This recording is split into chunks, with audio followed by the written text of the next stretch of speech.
So I've had chance to kind of start looking into the world of Brazilian Jiu-Jitsu and teaching, and really diving into that. I wanted to get with some instructors and kind of get their opinion on teaching in Brazilian Jiu-Jitsu.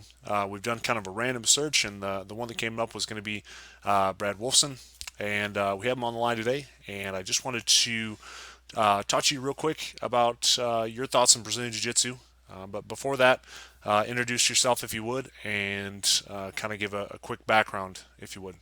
Yeah, sure. I'm Brad Wolfson. I started jujitsu in 1998.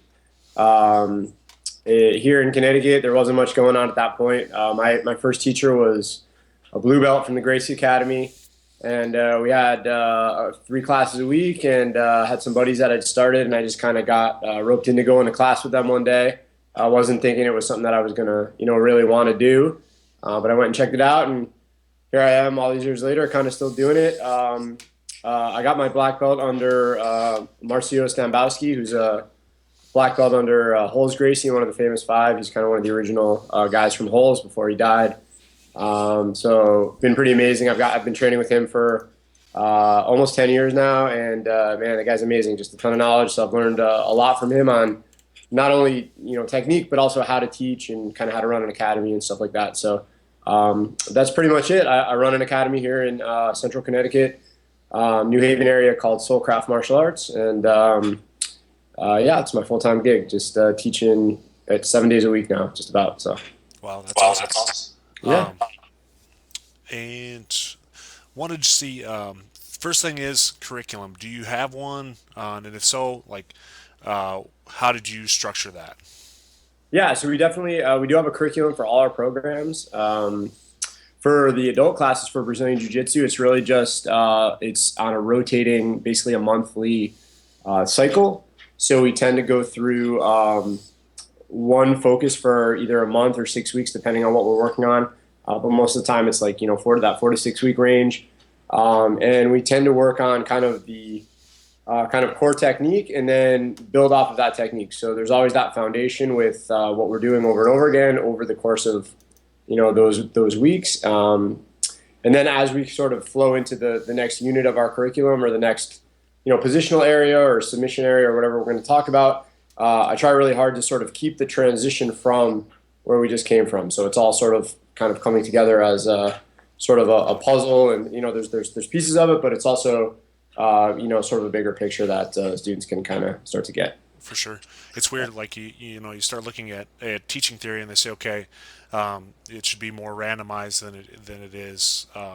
Like almost um, step by step, and it's weird because you'll see that in Brazilian Jiu-Jitsu where that almost ends up being the norm, where you kind of have all Yeah. these, like you said, these puzzle pieces, and then you're slowly putting them together yourself rather than having somebody kind of lay it all out for you. You as an instructor, you still probably lay it out, but it's funny how everybody kind of takes those interpretations and makes their own, Yeah, builds yeah, their own puzzle. absolutely. And I think that's what's so amazing about it too, right? Like you can show someone that a sort of like an escape from the mount into something from the guard, like an arm lock, for example. But then when you look around the room or when it comes time to drill or whatever, that everyone's kind of doing a little variation on that, even that one thing that you're showing. So yeah, I think that's really cool. Absolutely. For sure. That's what I try Um, to use that. and it was different years ago. Like you started, looks like in '98, you said, and then I started in 2000 or '99, 2000, right around that time. And in the past, it was always the instructors would say, okay, don't look at these references, don't do this, don't do that. But you see a lot more on YouTube now. You see a lot of books out there, DVDs, things like that. Is that something that you ask your students to look at, or is that still something that you would probably have them not use? No, I think that I think the more information that's out there, especially now. I mean, if you've been training like kind of about the same time as me, just it's amazing how far it's come, right? Like how Yeah, much is out there. You can literally go and look at just about anyone in the world and study their game, and it's either them specifically teaching a technique or somebody showing something that they do well, or one of their students showing it. So yeah, I definitely encourage our guys to go out and seek out stuff online and to cross train at different academies too, just to get as many insights into the same thing as me. Right, I'm a 160 pound guy. I'm tall. I'm skinny. we have guys all different body types, all different sizes, all different backgrounds. So I like the fact that everyone kind of finds their own information and can kind of bring it back in and share it. Right? It's Yeah, cool. it's kind of crazy. You look at, um, even 6, 7 years ago, if you were to go onto YouTube, our instructors probably at that time would say stay off YouTube because it was all guys that were in, the middle of the grass, basically somewhere trying to show like a really, really terrible Kimura. But now you go on there and Yeah, you can yeah, study in the morning with Lucas Lepre, Lucas Lech later at night. You can right. train with Bouchecha on there. It's It's kind of crazy. incredible. Right? Yeah, I think as long as you're getting quality information Hmm. from like a reputable source, that it's awesome, right? There are still those sort of places where you're like, I don't know about this or something. But I think those are becoming fewer, and I think as like sort of jujitsu grows, that and sort of polices itself in that way, it kind of is easier to sort of weed those out, right? And maybe if you're brand new, it's harder, but after a while, it gets easier and easier to sort of see what's good and what's not good, right? For sure, you start to self-regulate a little bit. Yeah. The other question I wanted to ask is, as far as your students, how do you help them basically uh, engage their own success, if you will? So how to help them basically become um, super into the like Brazilian Jiu-Jitsu, either lifestyle or just Brazilian Jiu-Jitsu as a sport. Yeah, well, I think I don't know if there's one answer for that, but I think Sure. really you just kind of lead by example. So I mean, that's kind of for me. I like to, I like to travel and I like to train everywhere I go. I'm part of the BJJ Globetrotters and all that stuff. I teach at some of those camps and made amazing friends through that thing. And as a result, I'm constantly like, people are constantly coming to visit us from all over the world, and I'm traveling. And I've recently gotten some of my students going to some of the camps with me. So it's I think people just kind of see what you're doing, and then if they like what you're doing, they tend to emulate it. I don't think I go out of my way to like tell people that oh, you should do this or you should travel, or you should compete, right? But I think it's something that if my students see me doing it, and see me enjoying it, and kind of see me living my life like that, that they're gonna naturally pick up on that. And like every other academy, we're not 100% competition focused place. I think competition is awesome. I compete. I like it. I still do it as a black belt. But I tell my students that I think it's something they should try. Either way, just to do it, just to give it a try, and it's a good baseline for where you stand, what you need to work on, right? What you need to bring back into the academy to improve on and get better at. But I don't know that there's one thing. I think this is just kind of how I am, and the people around me kind of see that this is what I'm doing, and that there's people are constantly coming to visit, and then we have a very open training environment where I'm always cross training with people from different gyms, and telling my students they should go out and find this stuff, and and travel and make friends through jujitsu. So it's kind of what I'm doing. So walk us through like a regular class for you. Like, what percentage would you say is, or minutes, I guess, would you say is like, your warm ups, your instruction, your drill, grappling, things like that? Yeah, I'd say average day we do probably about 15 minutes of warm up. I try really hard, although we do some movement just to get going, running the kind of standard stuff that almost every academy does, hip escapes, all that stuff. I think I'm bigger on the actual jujitsu for the warm up, so we do a lot of positional training and hip movements that maybe like a movement in the guard or a drill, basically a partner drill. So like that flows from one partner to the other, and we tend to do like 3 minutes of that each partner, two or three different drills. One time tends to flow into another. So for example, if we're going to drill like a single leg, pick the leg up, and then the next round would be pick the leg up, partner takes the leg out. So stuff like that. So about 15 minutes of warm up. Um, I generally don't show more than two, three, sometimes depending on the class, techniques in one class. I find like for me, less is more. That's the way I like to learn. So I tend to keep the class structured that way too, where I don't show like 20 moves in one class. I just think, same when I do a seminar, I just think that it's too much. And I think people tend to get information overload, at least most people do. So two or three techniques. We do about, I'd say about a half an hour of technique. 40 minutes of technique depending on the class, and then it's some positional training, based on what we're doing, it's sort of live, and then we do about 45 minutes of rolling at the end of every class. So Cool. yeah. And then as far as like your strengths as you would feel as like an instructor, what would you say those are? And then some of the things that you're maybe looking to improve on as becoming like a jiu-jitsu instructor rather than a jiu-jitsu practitioner. Yeah, it's tough. I don't know as far as strength goes, but it's yeah, I'm just constantly trying to improve the way that I can communicate with people, and also, um, I watched this video probably. That was probably 3 years ago or so, of Horian Gracie teaching. And I still, from back in the day, I still think he's one of the most amazing teachers. And I watched this video of him sort of leading. I don't know if you ever watched this, but like, he's kind of having his students sort of find this bottle on the other side of the room, and he's blindfolded. And this guy comes up, a student comes up, and he's like, okay, walk this way, then take 3 steps that way, and then do this. And then in the next thing, he grabs the guy's hand and kind of brings him over to it. So I was like, oh, this like sort of epiphany for me about, helping someone sort of feel what they're doing. So trying really hard lately to sort of, instead of saying, okay, put your arm here, actually taking their arm, taking their arm and putting it where it needs to go and adjusting it, stuff like that. So maybe being more a little more like hands-on with, my, not only my explanation, but, as far as how I'm helping somebody, sort of see a technique or get their body in the right place. But, as far as strengths go, I don't know. I'm just constantly trying to get better. Can I help you out with that one? No, that's an awesome philosophy. So that's good. Some of the big drills, I guess, that you guys do. Any particular drills that you guys are really accustomed to or that you really like? We do a lot of guard passing drills. We do a lot of. I'm big on the stand up too. I think that as much as I was never like a great stand up guy. I don't have much of a judo background or anything or wrestling, but I really feel like that's something that's missing a lot from jiu-jitsu now. And I'm a guard guy too. I love playing guard, but I really feel like working stand up is important. So we try to start, I'd say, a good percentage of the time from the feet. We do a lot of drilling of takedowns and sort of live, kind of king of the hill type stuff. I think that's really important. I think that's a component of jiu-jitsu that needs to remain, right? Because it starts standing up. So Right. I tend to do a lot of that. Cool. I guess one of the, and I apologize, I have a ton of questions here, and It's all good, man. No, so, this is cool. say again. I said this is cool. Yeah. Oh, no, My wife, my wife's like laughing at me in the back.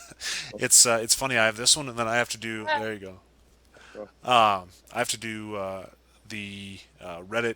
I have to be on the other end of this here tonight later for a Reddit podcast named Subbit or Subbed, I think. So I get to do this, and then like So directly after this, I get to. is this for that, or is this for like a website you're doing? No, Or this is. I have one. It's called BJJ Connect. It's very not used very much, but like I said, I wanted to start getting back into it.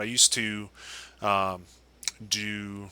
I used to do this back when it was like Fightworks podcast, and then yeah, I remember when you were on the Fightworks podcast. I used to listen to some of the interview stuff you did. yeah, and then BJJ Radio, which Caleb took over a long time ago. So I'm slowly trying to get back into that, but I think all of them, these are just going to be focused, like I said, primarily a lot of the same questions, but just trying to get different views from instructors, um, just on the coaching aspect rather than saying okay, um, how can we make this better? Essentially, um, how trying to make essentially a podcast for coaches rather than students, if you will. So Cool, awesome. yeah. Um, so I think I've got only about two or three more questions for you, and then I'll get out of your hair. Um, let me see here. As far as the, you mentioned that not a lot of your guys do competition and things like that, or that it's not a huge focus in your gym. But do you guys change up your training for competitions at all, or does it remain pretty much the same? Yeah, yeah. I mean, we do have a lot of guys that compete. I didn't mean to sound like we don't compete, Sure. but we have a specific competition class a couple times a week. So there's that. We also take player. There's in our area where we're pretty on good terms with a lot of the gyms around here. So we do like a big competition training every couple of weeks. We kind of have it at a different gym. So sometimes it's at Soulcraft. There's another gym in the area called Ronin that is a good buddy of mine, and we go over there. So we do have specific times where we do, just train for competition. It's a lot more live training. It's a lot more, we do a lot more positional drilling, like harder positional drilling. And we also tend to have like more of a kind of cardio component to it. And I've been to the Unity in New York a few times, trained there. And I kind of like, we kind of stole a little bit of the format that those guys use for their pro training, which is like a lot of the King of the Hill type stuff that they do, which I think is really cool for training competition. It gets you super tired. It's hard, and so we tend to do that for about an hour. Kind of a harder training a couple times a week. Yeah. Sure, it's amazing to me how much just doing that stuff, switching from like a rolling mentality in the gym to competition mentality. Like if you kind of don't do that and you go into a competition, sometimes how much you get taken back by somebody's aggressiveness really when they Yeah. come in. So Yeah. that's Definitely. It's kind of a different thing altogether, right? for sure. I guess the next one would be, what kind of a student do you enjoy teaching? I mean, is there, are you more, okay, I want an analytical thinker, I want, a athlete, uh, you know, if you were to really get your perfect student, what would you be looking for? Yeah, I mean, that's a really tough question. I think that there's so many different. I mean, and you probably see this in your academy too, and everywhere. But jujitsu, there's so many. What's cool about it is that it's like this microcosm of life, and there's all these different personalities and ages and backgrounds, and um, so I don't know that I have a perfect student, but we have. I'm really lucky in that in my area, we have Yale University here, so I have a lot of these guys that are like these super brilliant guys and girls in my gym, and they are very analytical, and they are really like students of jujitsu. So they're not only like just interested in like training or rolling, they're very interested in like studying it. So there's a lot of discussions after class sometimes about a position or this or that, and kind of breaking down what about it. And I'm learning from them just as much as they're learning from me. So I think I really like that sort of approach to it, where you're really thinking about what you're doing. But sometimes it's nice to just grab the guy that's the construction worker guy and just be like, okay, put your hand here, man, do that. You know what I mean? So I don't know Right. that there's a perfect student, but I do like those sort of analytical discussions about jujitsu, and I'm lucky that I get to have those a lot with people in our gym. So. And do you guys separate your classes depending on like the student's goal, as far as like, okay, are we going to do MMA classes? I know you mentioned that you guys had competition classes as well, but is there a pretty big distinction as far as like beginner classes, regular classes, and then like an MMA class?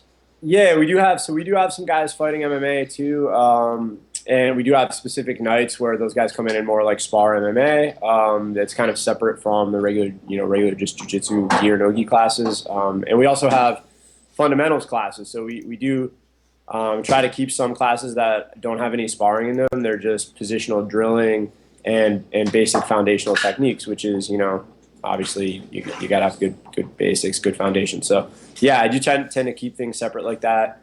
We do have classes that are more advanced. I don't tell that the guys that are newer that they can't come to those more advanced classes. It's known that those classes do move a little faster, and I recommend that someone have probably a few months before they start coming into that kind of class. Although I'm lucky too because our community is really cool and everyone helps each other out. So even if there is a newer guy in class, um, generally someone will just be helping that guy and talking them through whatever they need to do. But I also want the advanced students to feel like they're getting a good training in too, and that they're not having to be like held back all the time either. And Sure. so there's that sort of balance there. What would you guys say your like average class size is for like a majority of your classes? Yeah, I'd say on a busy night we get about 20 for a class. On a slower night probably 12 to 14 Sure. is average. Yeah. Yeah. Would you say that like a 20 is an optimal for you, or like would you rather have a smaller class like that? Yeah, I think 20 is fine. That's about I think for our gym, the size of our gym, that's a good size. We always have like some more advanced guys on the mat, so like I said, everyone kind of helps out. But yeah, I think 20 for me is good.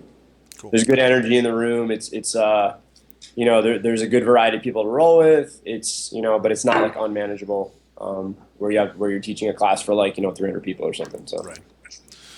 That pretty much has exhausted most of the questions that I had on there. A couple other things.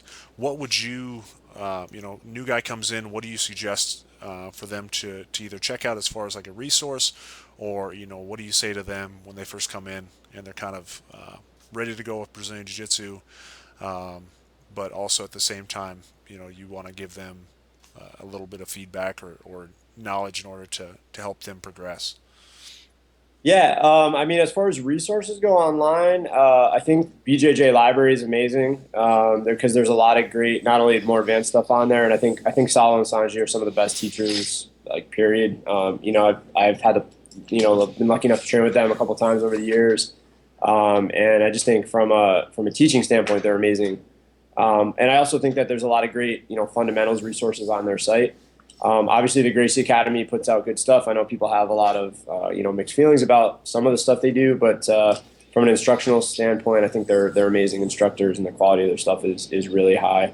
As far as online resources, that's generally where I start. People obviously like MG in Action's great. I mean, there's tons of great sites out there, but I think BJJ Library for beginners is an awesome resource. Yeah, I mean, I don't, aside from that, we're just trying to get people, into, this mode where they start to fall in love with jujitsu. And I don't think that that's that hard to do. I mean, I think that if you're kind of coming in and you're training, 90% of the time you're going to get hooked on it just because it's so much fun, so I think it kind of sells itself. There isn't really much that we need to do, but, yeah, I will point people to that kind of stuff online if they're looking for extra. Cool. Uh, Soulcraft, as far as the gym, I know that there's a video game out there. Was that what was the basis behind Soulcraft, if you will? Is it because you really liked the game, or did the game come after that? And if Yeah, so, I don't even know that game, honestly. It actually comes from there's a band, an old punk rock hardcore band called Bad Brains, and I'm kind of an old like punk rock guy from growing up, and they have a song called Soulcraft, and they're one of my favorite bands. So it came from that. It's also the idea, that the Soulcraft is just something that's sort of good for your soul that completes you. Something that gives you joy and sort of fulfills you. So, and I think for me, like, it's kind of cheesy, but that's kind of what jujitsu is, right? It's something that does that for me. So that's where the name comes from. It's a little bit Bad Brains. It's a little bit that. So very cool. Well, that's really all I had. Anything else that you wanted to add, or thoughts on teaching in Brazilian Jiu Jitsu? Um, Anything at all, or anybody that you'd like to thank, I guess. yeah, just no, thanks for getting in touch with me. This is awesome. I'm really honored to kind of share a little bit about what we're doing. Obviously, like I said, we have an open door. We always love when people come visit us. Anytime you're in Connecticut, look me up. And just I don't know. Thanks to Master Marcio Stambowski and all my friends and training partners in the gym and at Gracie Sports at the main academy where he teaches. And yeah, that's about it, man. Awesome. Well, thank you very much. Thank you, Bruce. Take care, man. Have a good All night. right.